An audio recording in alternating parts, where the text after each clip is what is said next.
بسم اللہ الرحمن الرحیم۔ گمنام ہیرو کے معزز ناظرین السلام علیکم۔ آئیے چلتے ہیں کہانی کی طرف۔ میں نے محض ایک تائیدی ہنکارہ بھر کر بے پروایانہ انداز میں بیم گن اپنی جیب میں ڈال لی۔ میں اس کی طرف سے پوری طرح مطمئن نہیں تھا، مگر میں اسے یہ تاثر نہیں دینا چاہتا تھا کہ میرے ذہن میں اس کی طرف سے کچھ اندیشے بدستور موجود تھے۔ میں خوابگاہ میں پڑے ہوئے صوفے پر جا بیٹھا۔ وہ بھی آہستہ آہستہ چلتا ہوا میرے مقابل آ بیٹھا۔ آتے ہوئے وہ سائڈ ٹیبل سے سگریٹ کا پیکٹ اٹھانا نہیں بھولا تھا۔ ہم دونوں نے بیاک وقت اپنی اپنی سگریٹیں سلگائیں، پھر اس نے اپنی بات جاری رکھتے ہوئے بولنا شروع کر دیا۔ شام کو ویرا نیچے آئی تو بہت مضطرب اور متفکر تھی۔ اس کا خیال تھا کہ ایک مشکوک شخص اس مکان کی نگرانی کر رہا تھا۔ میں نے باہر جا کر اسے چیک کرنے کا ارادہ ظاہر کیا تو ویرا مجھ سے متفق نہیں تھی۔ اس کو پورا یقین تھا کہ وہ آدمی تمہارا گرگا تھا۔ اس نے مجھ سے کسی بے آواز ہتھیار کے بارے میں استفسار کیا تو میں نے اپنا ایک خاص پستول پیش کر دیا جو سائلنسر سے لیس ہے۔ اس کی نال کو ضرورت کے وقت لمبا کر کے اس کی رینج میں کئی گنا اضافہ بھی کیا جا سکتا ہے۔ اس وقت ویرا نے مجھے بتایا کہ تم نے اس کے فلیٹ قرب و جوار میں آدمی چھپائے ہوئے تھے، لیکن اس نے فون پر تمہارے کسی ہمدرد کو ہدایات دی اور پھر کرائے کے ایک معمولی سے آدمی کے ایک فائر نے تمہارے آدمیوں کو بری طرح بکھلا دیا اور وہ سب اندھا دھند فائرنگ کرنے لگے۔ اپنی دانست میں تمہارے ایک منصوبے کو ناکام بنانے کے بعد وہ خون ریزی پر تل گئی تھی اور اس مکان کی نگرانی کرنے والے کو فوری طور پر موت کے گھاٹ اتارنا چاہتی تھی تاکہ تم اس کی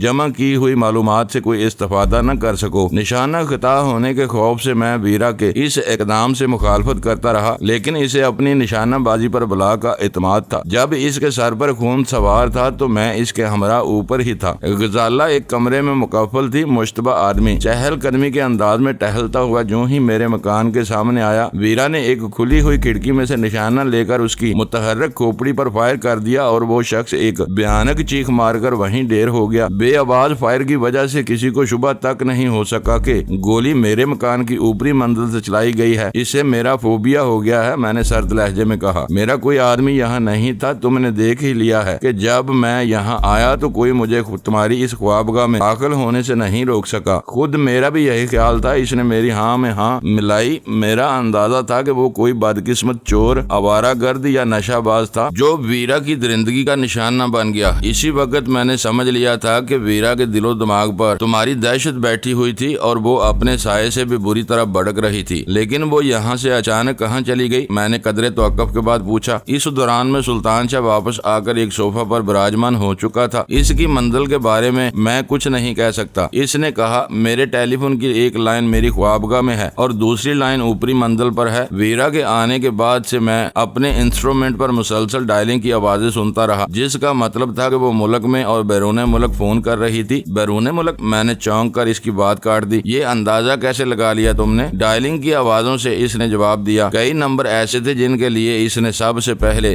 00 ڈائل کیا تھا جو پاکستان سے باہر رابطہ کے لیے ملانا پڑتا ہے۔ کئی بار اس نے پہلا ہندسہ 0 کا ڈائل کیا تھا جس سے ظاہر ہوتا تھا کہ وہ پاکستان کے دوسرے شہروں میں بات کرنے کی کوشش کر رہی تھی۔ میرا خیال ہے کہ بیرون شہر اور بیرون ملک ہونے والی کالز ہی میں سے اسے کوئی پیغام ملا ہوگا جس کے نتیجے میں وہ بے عجلت یہاں سے روانہ ہو گئی۔ باہر تمہارے پورچ یا گیراج میں تمہاری کار نظر نہیں آ رہی؟ میں نے بغور اس کے چہرے کے تاثرات کا جائزہ لیتے ہوئے سوال کیا۔ وہ میری گاڑی ہی لے گئی ہے، اس نے بلا تردد اعتراف کر لیا۔ میں نے اس کے لب و لہجے سے اندازہ لگایا کہ وہ دیدہ و دانستہ کوئی بات چھپانے کی کوشش نہیں کر رہا تھا۔ اس نے کہا تھا کہ وہ فون پر مجھے بتا دے گی کہ اس نے میری گاڑی کہاں چھوڑی ہے۔ اس کے پیغام کی روشنی میں اپنی گاڑی واپس منگوا لوں گا۔ گاڑی کے بارے میں وہ تمہیں کب فون کرے گی؟ میں نے تیزی سے پوچھا۔ وہ ایک گہرا سانس لے کر صوفے کی پشت گاہ سے ٹک گیا۔ تمہیں معلوم ہے کہ وہ آزاد منش عورت ہے، وہ کب فون کرتی ہے یہ اس کی سہولت اور طبیعت پر منحصر ہے۔ بے ہوش لڑکی کو وہ اپنے ساتھ لادے پھر رہی ہے۔ میں نے دانستہ غزالہ کا نام لیے بغیر بے پروایانہ انداز میں سوال کیا۔ میں تمہیں بتا چکا ہوں کہ غزالہ بے ہوشی کی حالت میں یہاں لائی گئی تھی، لیکن پھر اسے ہوش آ گیا تھا۔ ویرا نے اسے کوئی ایسی پٹی پڑھائی تھی کہ ہوش میں آنے کے بعد اس نے یہاں کوئی ادم یا ہنگامہ نہیں کیا بلکہ رضاکارانہ طور پر ویرا کے اشاروں پر ناچتی رہی۔ پھر بھی ویرا نے اسے تنہا چھوڑنے کا خطرہ مول نہیں لیا۔ وہ 2 مرتبہ مجھ سے بات کرنے کے لیے نیچے آئی تو اس نے غزالہ کو ایک محفوظ کمرے میں مکفل کر دیا تھا۔ یہاں سے جاتے ہوئے غزالہ پوری طرح ہوش و حواس میں تھی اور اپنے قدموں سے چل کر میری کار میں سوار ہوئی تھی۔ میرا خیال ہے کہ اس کی وجہ سے ویرا کو کوئی کسی پریشانی کا سامنا نہیں کرنا پڑا ہوگا۔ یہ بھی تو ممکن ہے کہ وہ تمہاری ہی کار میں سرحد عبور کر کے کسی پڑوسی ملک میں نکل جائے۔ میں نے چند ثانیوں تک سوچنے کے بعد اس سے استفسار کیا۔ وہ لاابالی طبیعت کی مالک ہے، اس سے ہر وقت ہر حرکت کی توقع کی جا سکتی ہے، لیکن میرا خیال ہے اس بار وہ کسی طے شدہ پروگرام کے تحت سفر پر نکلی ہے، اس لیے وہ اپنی مقررہ سمت میں ہی سفر کرے گی۔ میرا اندازہ ہے کہ میری کار ایئرپورٹ پر پائی جائے گی۔ روانگی سے پہلے اس نے تمہارے سامنے اپنی سفری دستاویز وغیرہ کا ذکر بھی کیا ہوگا؟ بالکل نہیں، وہ ہر وقت 2-4 متبادل ناموں پر سفر کرنے کے لیے تیار رہتی ہے۔ انہی کاغذات میں سے کسی ایک سیٹ میں رد و بدل کر کے اس نے غزالہ کے سفر کا بندوبست بھی کر لیا ہوگا۔ میں مزید کچھ کہے بغیر چند ثانیوں تک اسے تیز نگاہوں سے گورتا رہا اور اس نے سٹ پٹا کر اپنے لیے ایک نئی سگریٹ روشن کر لی تاکہ میری طرف سے اپنا دھیان بٹا سکے۔ اس نے تمہاری چھت کے نیچے کتنا وقت گزارا تھا؟ آخر کار میں نے سخت لہجے میں پوچھا۔ سیدھی انگلیوں سے جو گھی نکل سکتا تھا وہ میں نے نکال لیا تھا اور میری دانست میں ٹیڑھی انگلیاں استعمال کرنے کا وقت آ چکا تھا۔ اس مرحلہ پر میرا دل گواہی دے رہا تھا کہ وہ مزید کچھ اور بھی جانتا تھا اور وہ کوئی ایسی بات تھی جو میرے سوالات کی گرفت میں نہیں آ سکی تھی، اس لیے وہ سچ بول کر بھی ویرا کا حق نمک ادا کر رہا تھا۔ اس نے میرے بدلے ہوئے لہجے پر چونک کر میری طرف دیکھا اور صوفے میں پہلو بدلتے ہوئے اضطراری لہجہ میں بولا، 8-10 گھنٹے؟ مگر تم یہ کیوں پوچھ رہے ہو؟ میرے نزدیک یہ بات قابل قبول نہیں ہے کہ 8-10 گھنٹے ایک ہی مکان میں گزارنے کے باوجود اس نے تم سے ایسی کوئی بات نہ کہی ہو جس سے اس کے اگلے پروگرام پر روشنی پڑتی ہو۔ میں حلف اٹھانے کو تیار ہوں کہ میں نے تمہارے ہر سوال کا درست جواب دیا ہے۔ تمہارے ان محتاط فکروں سے ظاہر ہو رہا ہے کہ میرے سوالات کے علاوہ بھی تم بہت کچھ جانتے ہو جو ابھی تک تمہاری زبان پر نہیں آیا ہے۔ شیعہ کے مفاد میں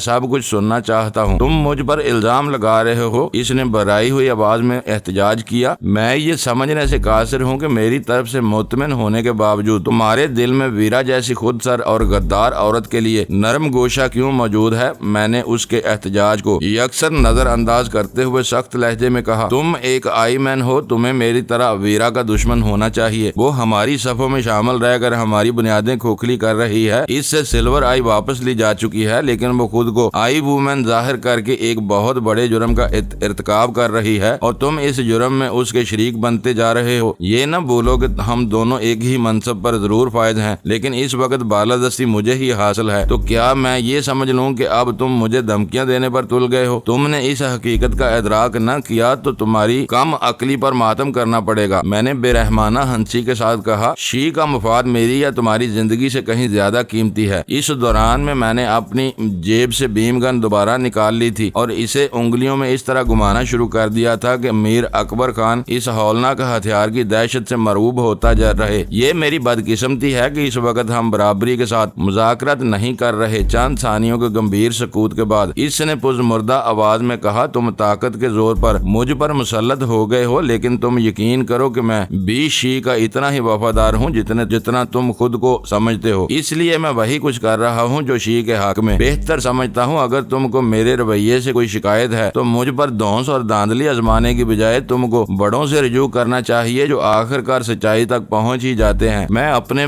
بڑوں سے کٹا ہوا ہوں۔ اگر تم کو ان میں سے کسی کا فون نمبر معلوم ہے تو ابھی بھی سلسلہ ملاؤ، میں تم کو ان کا فیصلہ بھی سنوا دوں گا۔ تم اپنے موٹے ملازم کے ساتھ اس مکان کی بند دیواروں میں محصور ہو کر چین کی بانسری بجاتے رہے ہو۔ شاید تمہیں علم نہیں کہ یہ ملک شی کی عالمی حکمت عملی میں یک بیک کیا اہمیت اختیار کر چکا ہے۔ ہیروین کے بارے میں ہم نے اس ملک کے عوام اور حکمرانوں کے غرور کو خاک میں ملا دیا ہے۔ یہ لوگ اب باہر کی منڈیوں میں پہنچنے کی صلاحیت سے محروم ہو چکے ہیں۔ یہاں کے گلی کوچوں میں کمسن بچے گول در گول ہیروین کے نشے میں دھت نظر آتے ہیں۔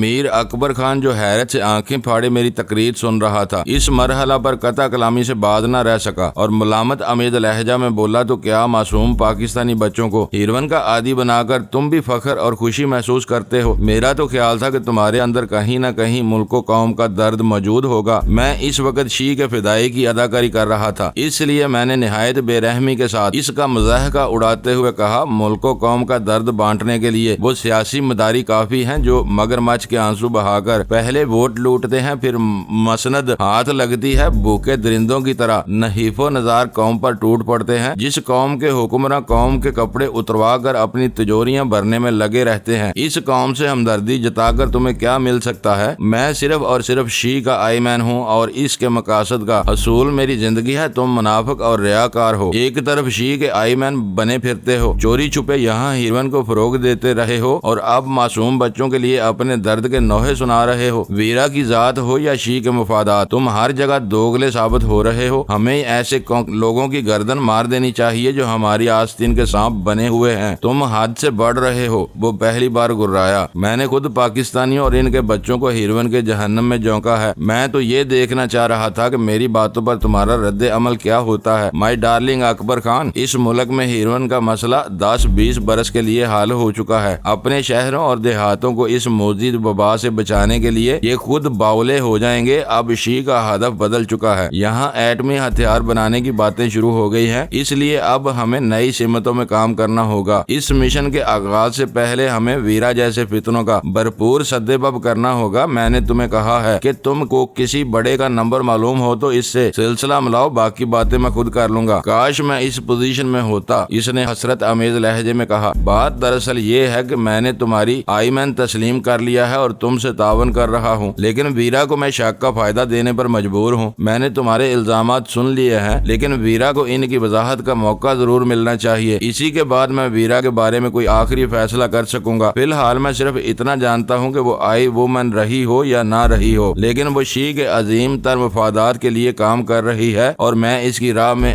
روڑے اٹکانا پسند نہیں کروں گا۔ وہ کھل کر سامنے آ گیا تھا میری باتوں کے ہیر پھیر میں آ کر۔ اس نے اپنے دل کی بات کہہ ڈالی تھی، اس لیے وہ میری ہر بدسلوکی کا مستحق بن چکا تھا۔ میں نے بیم گن بائیں ہاتھ میں لے کر بیٹھے ہی بیٹھے اپنا داہنا ہاتھ اس کے منہ پر رسید کیا۔ وہ غضبناک گراہٹ کے ساتھ ایک پہلو میں جھکا تو میں نے بے اختیار اس کی چڑھی ہوئی مونچھوں کا ایک سرا نوچ لیا۔ موٹے اور لمبے لمبے بالوں کا ایک گچھا اس کے اوپری لب کے بائیں سرے سے اکھڑ کر میری چٹکی میں آ گیا۔ اس بار میر اکبر خان کی اضطراری چیخ بہت کریہ اور تیز تھی۔ سلطان شاہ نہ صرف ہم دونوں کی پوری گفتگو سن رہا تھا بلکہ گفتگو کے رخ کو بخوبی سمجھ رہا تھا، اس لیے میرا ہاتھ چلتے ہی اس نے اپنی جگہ چھوڑ دی اور جب میر اکبر خان اپنے اوپری ہونٹ کے اذیت ناک زخم کو سہلاتا ہوا صوفے سے اٹھا تو سلطان شاہ نے فضا میں اڑ کر اس کے سینے پر اپنی دونوں لاتوں سے ایسی شدید ضرب لگائی کہ وہ صوفے کو الٹتا ہوا کسی وزنی لاش کی طرح دور جا گرا۔ اس کی حرام مونچھ کا ایک ایک بال اکھاڑ لو، میں نے تحکمانہ لہجے میں سلطان شاہ کو ہدایت کی اور وہ گراتا ہوا میر اکبر خان کی چوڑی چکلی چھاتی پر سوار ہو گیا۔ جسمانی طور پر میر اکبر خان ہم میں سے ہر ایک پر بھاری تھا، لیکن اس وقت اس کے ستارے گردش میں آئے ہوئے تھے۔ سلطان شاہ اس کی مونچھیں نوچنے کے لیے کوشاں تھا اور وہ خبیث لڑنا بول کر دونوں ہاتھوں سے اپنے دانا اور اس پر چھائی ہوئی گھنی مونچھوں کو سلطان شاہ کی دسترس سے بچانے کی کوشش کر رہا تھا۔ میرے لیے وہ کھیل خاصا انوکھا اور دلچسپ ثابت ہوا۔ جب بھی سلطان شاہ اس کی مونچھوں کے دو چار بال نوچنے میں کامیاب ہوتا تو اکبر خان کی بے ساختہ چیخیں نکل پڑتی۔ میں اس تماشے میں منہمک تھا کہ اچانک میرے پیچھے سے ایک سہمی ہوئی سرگوشیانہ آواز ابھری، باس خیریت تو ہے نا، یا میں بھی آ جاؤں؟ وہ شیر شاہ تھا جسے میں بالکل ہی فراموش کر بیٹھا تھا۔ شاید وہ میر اکبر خان کی بلند آہنگ چیخیں سن کر اندر کی صورتحال کا جائزہ لینے کے لیے وہاں آ پہنچا تھا۔ میرے نئے کھیل میں شیر شاہ کا کوئی کردار نہیں تھا، بلکہ اس کی موجودگی میرے لیے خطرناک ثابت ہو سکتی تھی، کیونکہ وہ مافیا کا آدمی تھا جبکہ میں ایک ذاتی معاملے میں شی کے آئی مین سے لڑ رہا تھا۔ میری ساری لڑائی صرف اور صرف غزالہ کے لیے تھی، جبکہ سیٹھ حبیب جوانی یہ جانتا تھا کہ میں مافیا کی بالادستی قائم کرنے کے لیے ویرا کی راہ پر لگا ہوا تھا۔ اگر شیر شاہ اس مار داڑ میں موجود رہتا تو اسے اصل معاملہ کی بنک مل سکتی تھی، جو میرے حق میں ہرگز مفید ثابت نہ ہوتی۔ اس کی صورت دیکھتے ہی میں اس پر برس پڑا۔ تمہیں جہاں چھوڑا گیا تھا وہیں واپس جاؤ اور ہر طرف نگاہ رکھو۔ یہاں کچھ بھی ہو جائے تمہیں اپنی جگہ چھوڑنے کی ضرورت نہیں۔ زلزلہ بھی آ جائے تو تم میری ہدایت ملنے تک اپنی جگہ جمے رہو گے۔ ٹھیک ہے باس، اس نے سر جھکا کر ادب سے کہا، لیکن رات کے سناٹے میں اس کی بہت بے ساختہ چیخیں دور تک سنی جا سکتی ہیں۔ اس کا منہ باندھ دیا جائے تو بہتر رہے گا۔ اپنی بات پوری کرنے کے بعد وہ میرا جواب سننے کے لیے نہیں رکا اور فوراً ہی باہر چلا گیا تھا، مگر میں اس کی بات کی معقولیت پر غور کرنے پر مجبور ہو گیا تھا۔ سلطان شاہ اور میر اکبر خان اتنے انہماک کے ساتھ ایک دوسرے سے لڑنے میں مصروف تھے کہ انہوں نے شاید شیر شاہ کی آمد کا نوٹس ہی نہیں لیا تھا، اور اگر ان میں سے کسی نے اسے دیکھا بھی تھا تو مجھے پورا یقین تھا کہ ان میں سے کسی نے شیر شاہ کی کہی ہوئی کوئی بات نہیں سنی تھی۔ اس لیے میں نے فوراً ہی سلطان شاہ کو للکارا، یہ مردود اس طرح قابو میں نہیں آئے گا، اچھی طرح جبڑے سہلانے کے بعد اسے باندھ ڈالو۔ سلطان شاہ بھی شاید مونچھیں نوچنے کے کھیل سے اکتا گیا تھا، کیونکہ اس نے فوراً ہی میر اکبر خان کے جبڑے پر زوردار مکوں کی یلغار کر دی اور اکبر اسے اپنے سینے پر سے اچھال پھینکنے کے لیے زور لگانے لگا۔ اس دوران میں نے کمرے میں کسی ڈوری کی تلاش شروع کر دی جس کی مدد سے اکبر خان کو بے دست و پاک کیا جا سکے۔ آخرکار مجھے ایک تپائی کے نیچے سے ریشم کی مضبوط ڈوری کا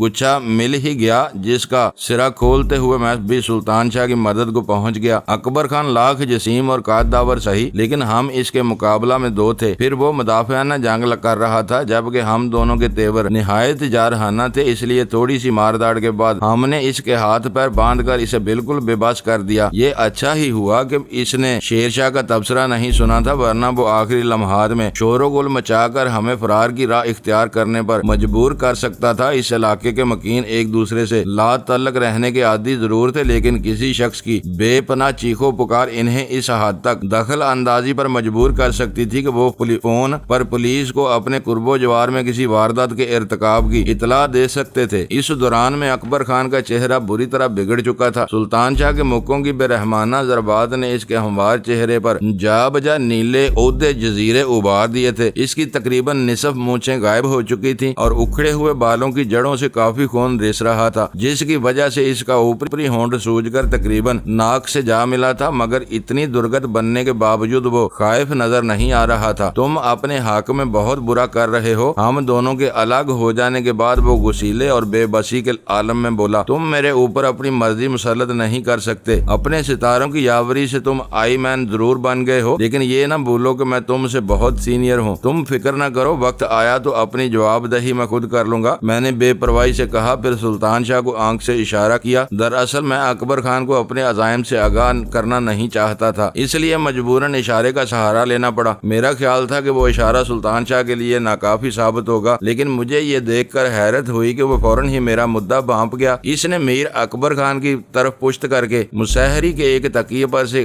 سوتی غلاف اتارا اور پلٹ کر دوبارہ اس کے سینے پر سوار ہو گیا۔ اکبر کے ہاتھ پیر بندھے ہوئے تھے، اس لیے وہ زیادہ مزاحمت کرنے کی پوزیشن میں نہیں تھا، اس لیے غلاف دیکھتے ہی وہ سلطان شاہ کا مقصد سمجھ کر خوفزدہ نظر آنے لگا۔ اکبر نے قالین پر اپنا سر ادھر ادھر پٹک کر خود کو سلطان شاہ کے چنگل سے بچانے کی سر توڑ کوششیں کی، لیکن وہ کسی جونک کی طرح اکبر سے لپٹ گیا اور چند ہی ثانیوں میں ہی اس کے دانے میں حلق تک غلاف ٹھونس دیا۔ غلاف کا کپڑا اتنا زیادہ تھا کہ اکبر خان کا منہ بند کرنے کے باوجود باہر لٹکتا رہا۔ سلطان شاہ مزید احتیاط کے طور پر اس کے منہ پر ڈوری بھی باندھنا چاہ رہا تھا، لیکن میں نے اسے روک دیا۔ بے دست و پا ہونے کی وجہ سے میر اکبر خان اپنے دہانے سے کپڑا نکالنے پر قادر نہیں رہا تھا۔ اب بتاؤ کہ بیرا کے بارے میں تم اور کیا جانتے ہو؟ میرے سوالات کا جواب تم اپنے سر کی جنبش سے بے آسانی دے سکتے ہو۔ میں نے صوفہ اس کی طرف گھما کر بیٹھتے ہوئے سوال کیا۔ اس کا سر تیزی کے ساتھ نفی میں ہلنے لگا۔ اس وقت اس کی آنکھوں میں نفرت، خوف اور دہشت کی ملی جلی علامات نظر آ رہی تھی، جن سے اس کی ذہنی کیفیت کا اندازہ لگایا جا سکتا تھا۔ میں تمہیں بتا چکا ہوں کہ ویرا غصے میں اندھی ہو چکی ہے اور اس کے اقدامات شی کو کسی بھی وقت ناقابل تلافی نقصان پہنچا سکتے ہیں، اس لیے اس کو لگام دینی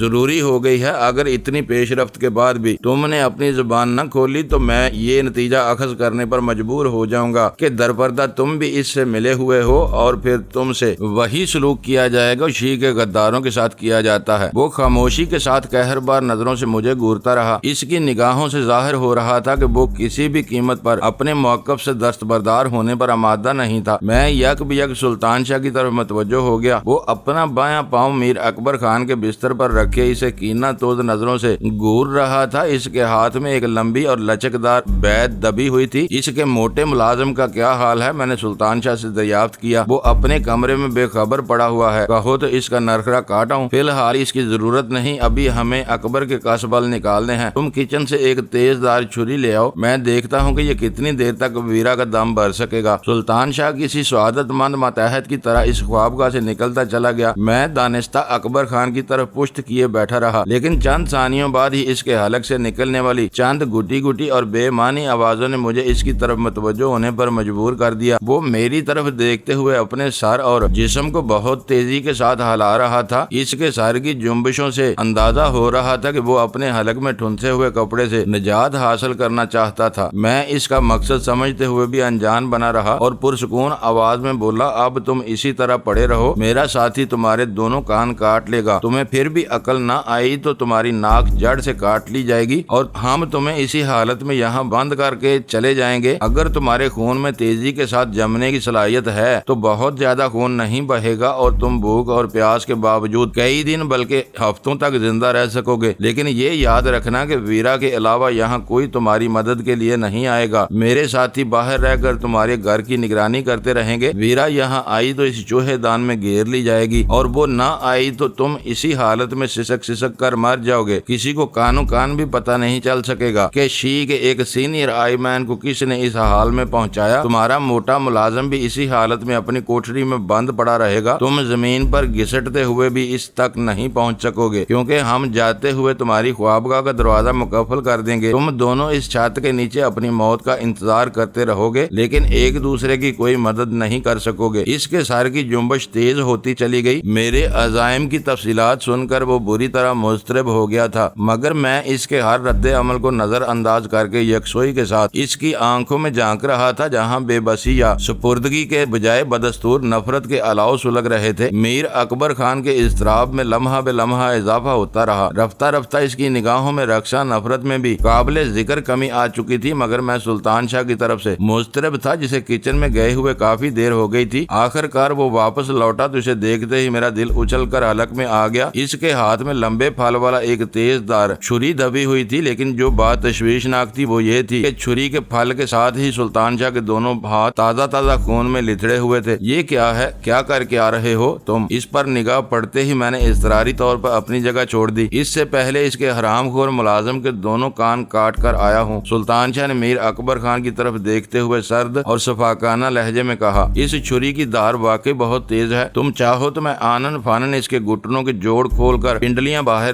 پھینک سکتا ہوں۔ اس بار میر اکبر خان کا چہرہ خوف اور دہشت سے تاریک پڑ گیا۔ اس کی نگاہوں میں یک بیک دہشت چمٹ آئی اور وہ رحم طلب نظروں سے ہم دونوں کو دیکھتے ہوئے اپنا سر تیزی سے پٹکنے لگا۔ مجھے حیرت تھی کہ اس بار سلطان شاہ نے میری ہدایت کے بغیر ہی ایک احمقانہ حرکت کا ارتکاب کر ڈالا تھا۔ میر اکبر خان شی کا خاص کرندہ صحیح لیکن اس کا موٹا ملازم میری نظروں میں بالکل بے گناہ تھا۔ اس کے بارے میں نے جو کچھ کہا اس کا مقصد اکبر کو خوفزدہ کر کے راہ راست پر لانا تھا ورنہ حقیقت یہ تھی کہ میں اسے ذرا بھی گزند پہنچانے کا ارادہ نہیں رکھتا تھا۔ مجھے سلطان شاہ کی اس کارروائی سے صدمہ پہنچا تھا لیکن وہ ایسا موقع نہیں تھا کہ میں میر اکبر خان کے سامنے اسے لان تان کر کے اس کے اقدام کے دہشتناک اثرات کو زائل کرنے کی کوشش کرتا۔ سلطان شاہ خون آلود چھری کو لہراتا ہوا میر اکبر خان کے قریب پہنچا پھر یک بیک میری طرف مڑ گیا۔ میں نے اس موٹے کے کان ڈسٹ بن میں پھینک دیے ہیں۔ اس نے مجھ سے مخاطب ہو کر آنکھ ماری اور میں نے دل ہی دل میں اطمینان کا سانس لیا کہ وہ جو کچھ کہہ رہا تھا وہ سفید جھوٹ تھا۔ چھری کے پھل اور اس کے ہاتھوں پر لگا ہوا تازہ خون اس کے کسی کرتب کا نتیجہ اور اکبر کا ملازم بالکل محفوظ تھا۔ یہ بہت زیادہ اچھل کود کر رہا ہے، ذرا اس کے منہ سے کپڑا تو نکالو تاکہ پتہ چل سکے کہ یہ اب کیا کہنا چاہتا ہے، میں نے سرسری اور پر اطمینان لہجے میں سلطان شاہ سے کہا۔ سلطان شاہ نے اس کے دانے سے باہر نکلا ہوا حصہ پکڑ کر ایک ہی جھٹکے میں غلاف باہر کھینچ لیا۔ منہ کے حساس اندرونی حصوں پر سوتی کپڑے کی تیز رگڑ سے میر اکبر خان بلبلا اٹھا اور اس کی آنکھوں میں پانی آ گیا۔ اس نے فوری طور پر کچھ کہنا چاہا لیکن اس کی اینٹھی ہوئی خشک زبان نے اس کا ساتھ نہیں دیا۔ سوتی کپڑے کے غلاف نے اس کے منہ کی ساری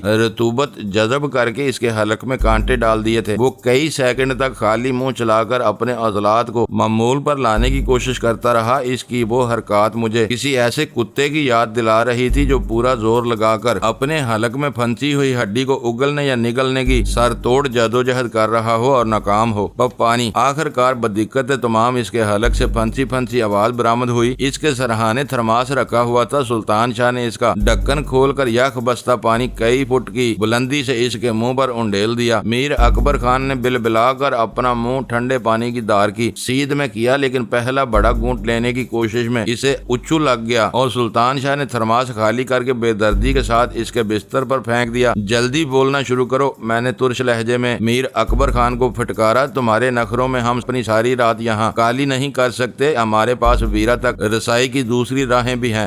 ویرا ایران گئی ہے، وہ تقریباً ہانپتے ہوئے جلدی سے بولا۔ میرے وہم و گمان میں بھی نہیں تھا کہ ایک آئی مین دوسرے آئی مین کے ساتھ ایسا بے رحمانہ سلوک کر سکتا ہے۔ غنیمت ہے کہ تمہیں اپنے کانوں سے محروم ہوئے بغیر اس حقیقت کا اندازہ ہو گیا، میں نے تضحیک آمیز لہجے میں کہا۔ یہ آئی مین کا نہیں بلکہ ایک غدار تک رسائی کا معاملہ ہے۔ شاید تم بھول گئے ہو کہ شیعہ اپنے غداروں کے بارے میں کس قدر سخت اور شفاقانہ رویہ اختیار کرتی ہے۔ اگر اس بار بھی ویرا بچ نکلی تو سارا الزام تمہارے عدم تعاون پر آئے گا اور تم اپنی چمڑی نہیں بچا سکو گے۔ مجھے کچھ نہیں معلوم، میرا دماغ معاف ہو رہا ہے۔ وہ آنکھیں موند کر کراہا، تھوڑے سے تشدد اور سلطان شاہ کے نفسیاتی حربے نے واقعی اس کے اعصاب کو نکارا کر دیا تھا۔ وقت برباد مت کرو اور یہ بتاؤ کہ ویرا کس روٹ سے گئی ہے۔ ہو سکتا ہے کہ ہم راستے میں ہی اسے پکڑ سکیں۔ اس کی سازشوں کی وجہ سے ہمارا گھوڑا کریک آپریشن بری طرح ناکام ہوا ہے۔ اس ناکامی سے ہم پر ہمارے دوستوں کا اعتماد تباہ ہو کر رہ گیا ہے۔ ویرا نے دشمنوں کے ساتھ مل کر ہمیں ناقابل تلافی مالی اور سیاسی نقصان پہنچایا ہے جس پر اسے معاف نہیں کیا جا سکتا۔ میرے ان الفاظ پر اس نے چونک کر اپنی آنکھیں کھولی اور تحیر زدہ آواز میں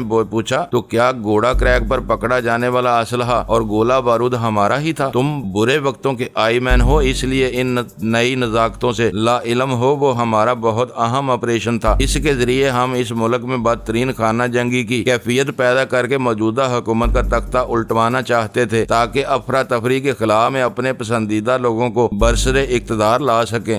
لیکن اس کی کیا ضرورت ہے؟ اس نے کہا، مگر میں نے بانپ لیا کہ وہ محض ایک سوال نہیں تھا بلکہ میر اکبر خان کے ذہن میں بھی کچھ نہ کچھ لاوا پک رہا تھا اور وہ میرے جواب کی روشنی میں اپنے الفاظ کا وزن جانچنا چاہتا تھا۔ میرے نزدیک یہ بات کسی بھی شک و شبے سے بالا تر ثابت ہو چکی تھی کہ شیعہ در حقیقت امریکی مفادات کی پروردہ ایک تنظیم تھی جس کے تمام معاشی اور معاشرتی جرائم کا مقصد امریکہ کے سیاسی مفادات کا تحفظ کرنا تھا۔ اس کے وجود کی ضرورت شاید اس لیے پیش آئی تھی کہ امریکہ کا رسوائے زمانہ خفیہ ادارہ CIA عالمی پیمانے پر بدنام ہو چکا تھا اور بیشتر عالمی جرائم میں اس کے ملوث ہونے کے ثبوت خود امریکی پریس میں منظر عام پر لائے جا چکے تھے۔ ایک پرانے اور بدنام ادارے کے مقابلے میں کسی نئی اور نسبتاً گمنام تنظیم کی تشکیل امریکہ کی ہر حکومت کی ایک ناگزیر ضرورت تھی تاکہ اس کے ذریعے امریکی حکمراں کرۂ ارض پر اپنی ان بڑھتی ہوئی خواہشات کو حاصل کر سکے جن کا حصول اخلاقی اور قانونی ذرائع سے کسی بھی طرح ممکن نہیں تھا۔ اس پس منظر میں نے فوراً ایک کہانی تراش لی۔ شاید تم شیعہ کی حیت سے پوری طرح واقف نہیں ہو۔ میں نے کہنا شروع کیا، جمہوری حکومت کسی ایک جماعت کی ہو یا دوسری کی، اس کی پشت پر عوامی حمایت ہوتی ہے اور ذرا سی بھی عوامی حمایت رکھنے والی کوئی حکومت اپنے عوام کی امنگوں کے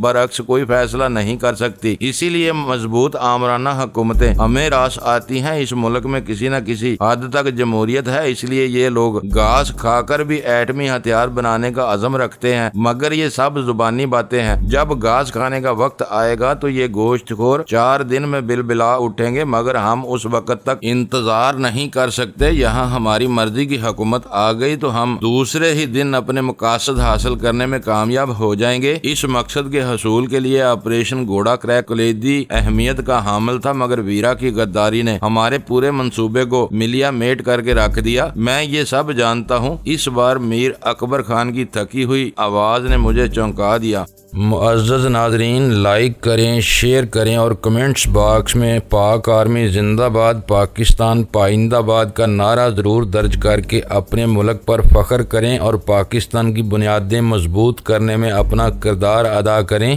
ویڈیو دیکھنے کا شکریہ۔ معزز ناظرین، اپنا خیال رکھیے گا اور ہمارے چینل کا بھی۔ ISI پاک آرمی زندہ باد، پاکستان پائندہ باد۔